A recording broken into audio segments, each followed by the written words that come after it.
Ever since November of 2023, when Cassie Ventura filed a lawsuit against rapper, businessman, and multimillionaire P. Diddy, a multitude of allegations have come out against him. In the past couple of months, Diddy has been arrested, multiple more lawsuits have come out, and he also has multiple charges against him. And with everything that's come out against Diddy recently, it can get confusing when it comes to the details, making it hard to separate facts from fiction. So today I'm going to break down every single formal allegation that P. Diddy is facing, but first we gotta understand a little bit more about Puff. Also, I just want to put a little disclaimer right here that obviously I'm going to be talking about some really dark and disgusting and sensitive topics, as I'm sure most of you are probably already aware, but I just wanted to warn you guys because it gets pretty graphic. So with that in mind, let's continue. Most of us know who Diddy is or know of Diddy, but we gotta have a better understanding of who he is to truly understand these allegations. Diddy, aka Puff Daddy, P. Diddy, or Sean Combs, began his career in the 90s working at Uptown Records. A few years into his career, he was fired, so he then created his own label called Bad Boy Records in '93. He signed the notorious B.I.G., who was obviously a huge signee and made Puff very successful. He signed other artists like Faith Evans and had an in-house production team called The Hitmen, who worked with artists like Usher, TLC, Mariah Carey, Aretha Franklin, and many more. Puff was already very successful, but then he decided to work on his own music. His first single charted for 28 weeks on the Billboard Hot 100, and his first album sold 561,000 copies first week. So Diddy was already wildly successful early on to his career in the music industry. Not only was he a successful artist, but he was also a powerful executive with tons of connections. He also had other business ventures, with one of his most successful ones being his partnership with Ciroc,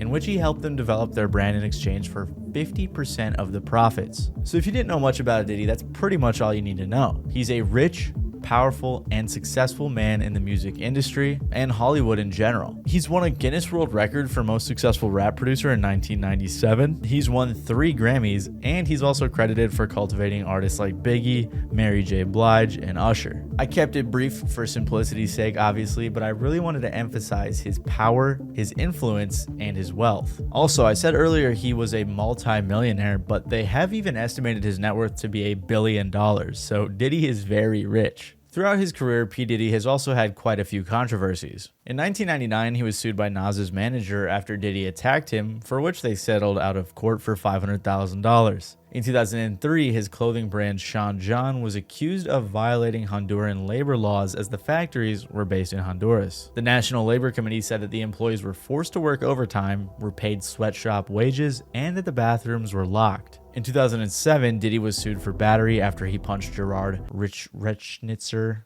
at a nightclub. No idea if I said his name right. And there's even more alleged violent crimes that he's committed throughout his career. For example, Diddy's ex Cassie Ventura, who we will talk more about later, said that Diddy blew up Kid Cudi's car, to which a spokesperson for Kid Cudi said that it was true. On top of that, for years, Diddy has been theorized to be involved in both Pac and Biggie's deaths. Tupac's murder suspect even claimed that Diddy wanted him to kill both Pac and Suge Knight. There's even the time Eminem said, "The day you put out a hit's the day Diddy admits he put out the hit that got Pac killed." On top of that, Diddy even admitted that the death of Biggie helped his own music career. Even as recently as 2017, he was sued for sexual harassment by his chef, and the suit was settled out of court. So for a long time, Diddy has been a very shady guy in the music industry, with tons of conspiracy theories following him throughout his career. And over the years, as he would continue to have these controversies, nothing would compare to what happened recently. In November of 2023, singer Cassie Ventura filed a lawsuit against Diddy that would set off a chain of legal issues for Puff. She said,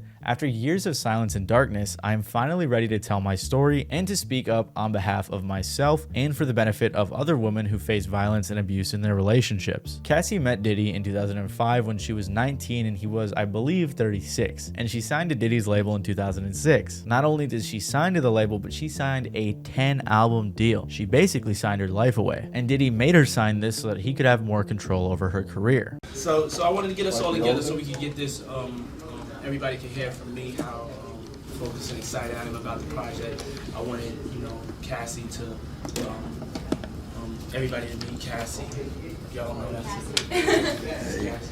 They had an on and off relationship from this time until about 2018. In the lawsuit, Cassie claims that not too long after she met him, Diddy would give her drugs to make her compliant, he would beat her multiple times a year, and he forced her to have sex with male prostitutes while he filmed. He very quickly became very controlling of her. as obviously he was in control of her career, and he would also pay for her car, apartment, clothes, and also had access to her medical records. Apparently, a few years into the relationship, he would coerce her into having sex with male prostitutes while he watched, filmed, and pleasured himself. This stuff is really disgusting and disturbing, but basically Diddy was a cuck. And she said that this went on for years. In the suit, there was also mention of the 2016 incident where he hit Cassie in a hotel footage. Apparently, Diddy even paid the hotel $50,000 for the footage. In 2018, at the end of their relationship, he apparently forced himself into her apartment and R-worded her, after which she finally left him for good. Also included in the suit, apparently Diddy dangled one of Cassie's friends over a 17th floor hotel balcony, and the suit also touches on when Diddy tried to blow up Kid Cudi's car in 2012 because Cudi was briefly talking to Cassie. Like I said, one of Cudi's spokespeople said, "This is all true." One of Diddy's lawyers, Ben Brafman, said, "Mr. Combs vehemently denies these offensive and outrageous allegations. For the past 6 months, Mr. Combs has been subjected to Miss Ventura's persistent demand of $30 million,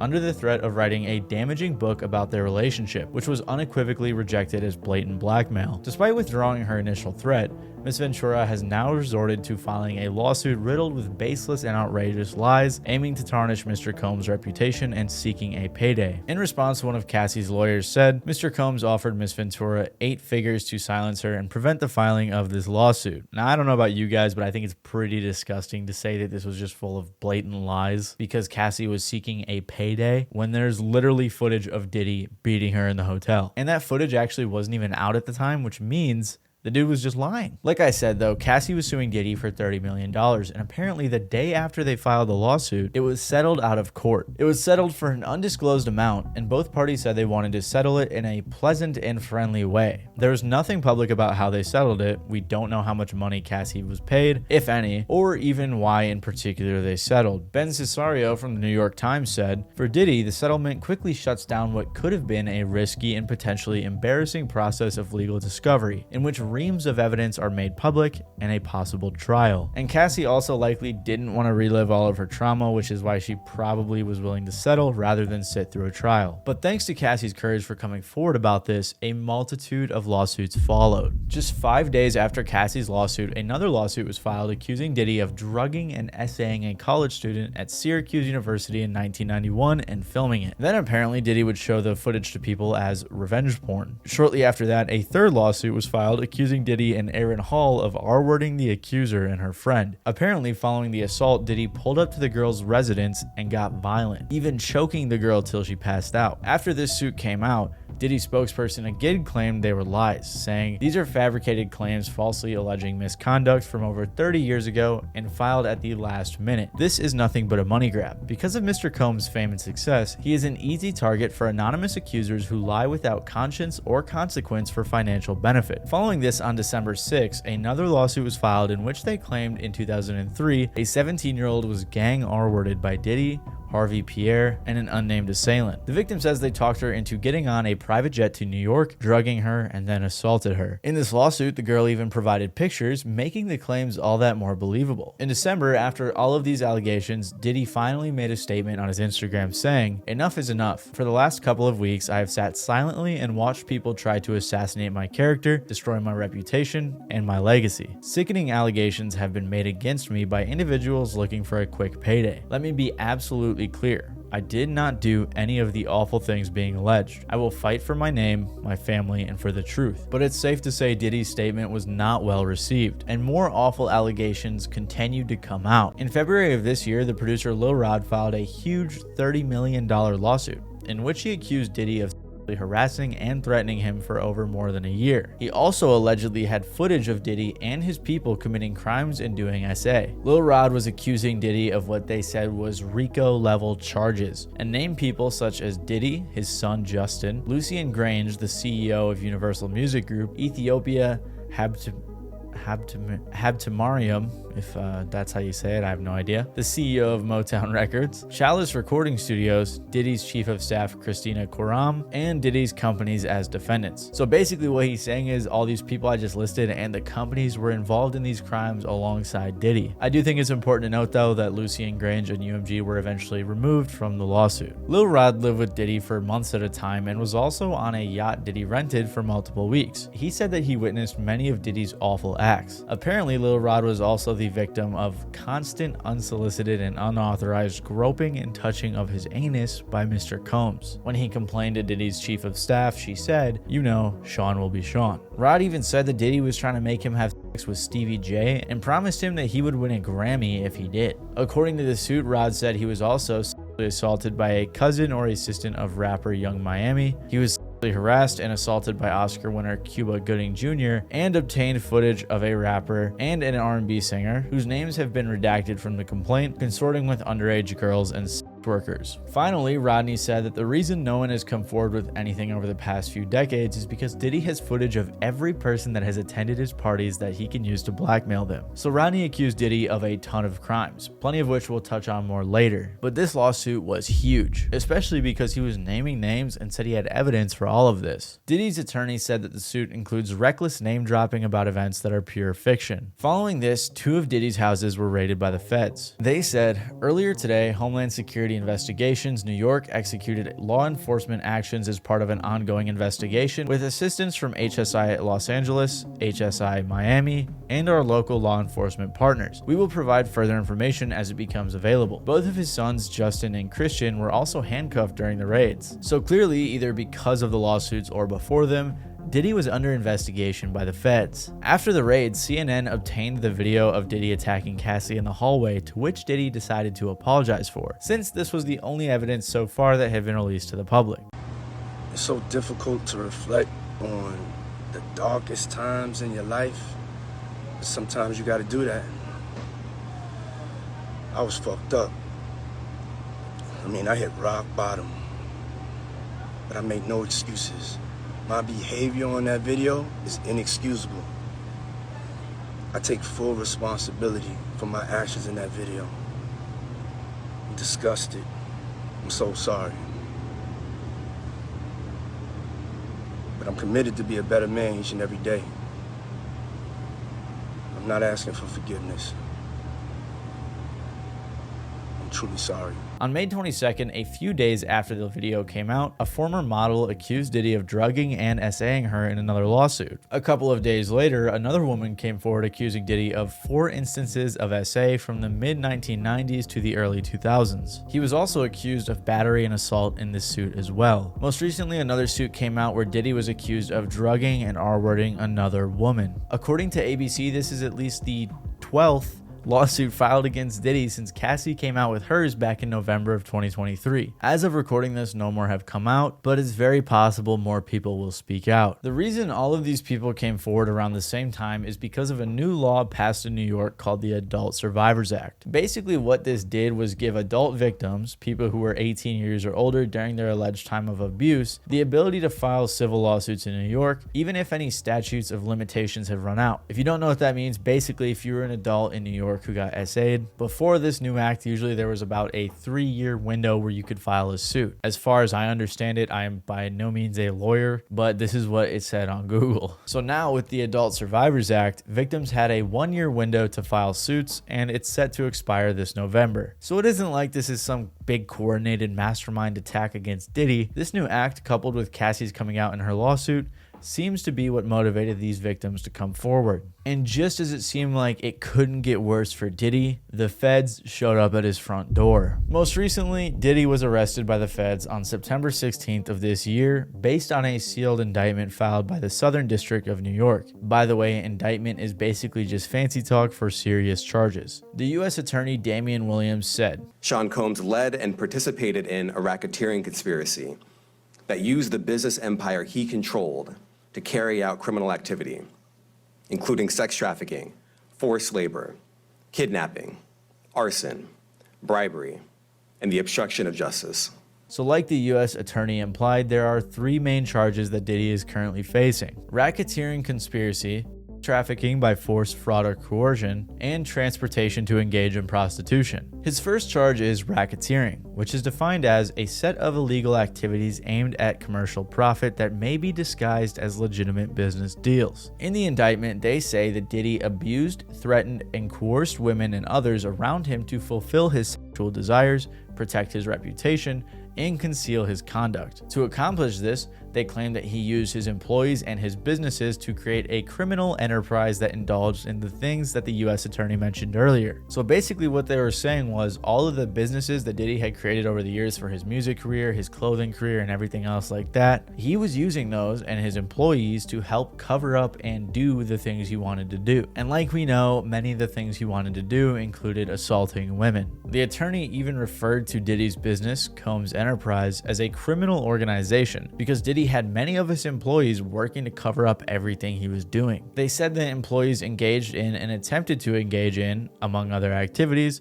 trafficking, forced labor, interstate transportation for purposes of prostitution, coercion, and enticement to engage in prostitution, narcotics offenses, kidnapping, arson, bribery, and obstruction of justice. The indictment says that to make women cooperate, Diddy would give them drugs, threaten their careers, and also threaten violence. They said from 2009 and continuing for years, Combs assaulted women by, among other things, striking, punching, dragging, throwing objects at, and kicking them. And this is where we get to one of the more popular parts of the indictment, the freak-offs. The indictment reads, Combs used force, threats of force, and coercion to cause victims to engage in extended sex acts with male commercial sex workers that Combs referred to as freak-offs. Freak-offs were elaborate and produced performances that Combs arranged, directed, masturbated during, and often electronically recorded. The lawsuit even said that these freak-offs would last multiple days, and Diddy would pump them with drugs to keep them compliant, and then when they needed to recover after the multiple-day freak-offs, he would give the victims IV fluids, which is insane. Of course, they also mentioned that law enforcement seized various freak-off supplies, including narcotics and more than 1,000 bottles of baby oil and lubricant. Of course, this part went viral. It is kind of funny, but it also goes to show the scale of what Diddy was doing. The feds also found multiple firearms in Diddy's houses that he used to threaten his victims. And to top it all off, they said that he has been doing most of this since at least 2008. That's nearly 20 years of terrible crimes Diddy's been committing. And I know there's like a ton of jokes about this whole situation, but in reality, this is like some disgusting supervillain type of stuff. And who knows how many victims he has total. And then of course, there were the two other counts he was charged with. Trafficking by force, fraud, or coercion, and transportation to engage in prostitution. Both of these had very similar themes, and all the information was pretty much the same as we discussed earlier. But what I want to point out about the indictment is that if the US government is indicting you, they probably have pretty good evidence. Apparently, federal prosecutors have above a 95% conviction rate, so things really aren't looking too good for Diddy. They even claimed that they had a ton of recordings, and they also seized a bunch of electronic recording devices in the raid that they did earlier this year. At the end of the press conference given by the U.S. attorney, he said this. Sean Combs stood in Times Square and was handed a key to New York City. Today, he's been indicted and will face justice in the Southern District of New York. Second, we are not done. This investigation is ongoing, and I encourage anyone with information about this case to come forward and to do it quickly. The government says in the indictment that others were involved in Diddy's actions, and Legal Eagle explained how the government could go after them. And there is a federal crime called misprision of felony, which is defined in 18 U.S.C. Section 4. Quote, whoever having knowledge of the actual commission of a felony cognizable by a court of the United States conceals and does not as soon as possible make known the same to some judge or other person in civil or military authority under the United States shall be fined under this title or imprisoned not more than 3 years or both. So if a person has knowledge of a felony and conceals it and doesn't report it to the authorities, that person has committed a crime. So this investigation is far from over. After being arrested, Diddy has been denied bail multiple times, and he has also been placed on suicide watch. He's also in the same cell as Sam Bankman-Fried or Fried or however you say his name, which is pretty interesting. His lawyer has tried to suggest multiple times that he's innocent, which at this point is honestly just ridiculous. Mr. Combs is a fighter. He's going to fight this to the end. He's innocent. He came to New York to establish his innocence. He's not afraid. He's not afraid of the charges. There's nothing that the government said in their presentation today that changes anyone's mind about anything. I mean, listen to the reason that the lawyer gave for all of Diddy's baby oil bottles. How do you explain the baby oil and the lubricants? 1,000 bottles of baby oil. I don't think it was 1,000. I think it was a lot. I mean, there's a Costco right down the street. You know, I think Americans buy in bulk, as we know. And you know, this is consensual adults doing what consensual adults do. To summarize, Diddy is currently facing at least 11 lawsuits, settled one of them, and is also facing an indictment, all of which allege themes of violence, SA, racketeering, trafficking, prostitution, and many more. None of these suits contain any information about other celebrities, except for Lil Ronnie's, which has been amended, like I said, to leave out some bigger names. It's possible we will learn about other celebrities or famous people involved in Diddy's freak-offs or other actions in the investigation. But as of now, this is all he's been accused of, legally speaking. So while there are all these rumors floating around about who he did things with or to, these are the things he's actually being accused of by multiple people and the US government. And as Bruce Rivers says, guess what, Diddy? Diddy, I got news for you. There's a freight train coming, and you are tied to those motherfucking tracks. And your lawyer, he's got a chisel, he's got a blowtorch, and he's got all kinds of other tools in his toolbox. And nothing he can do can remove you from those tracks, because that train is coming, and that train is the U.S. government. So hopefully as this investigation continues, not only are they able to lock Diddy up, but they're able to lock up everybody else who's been involved over this long period of time.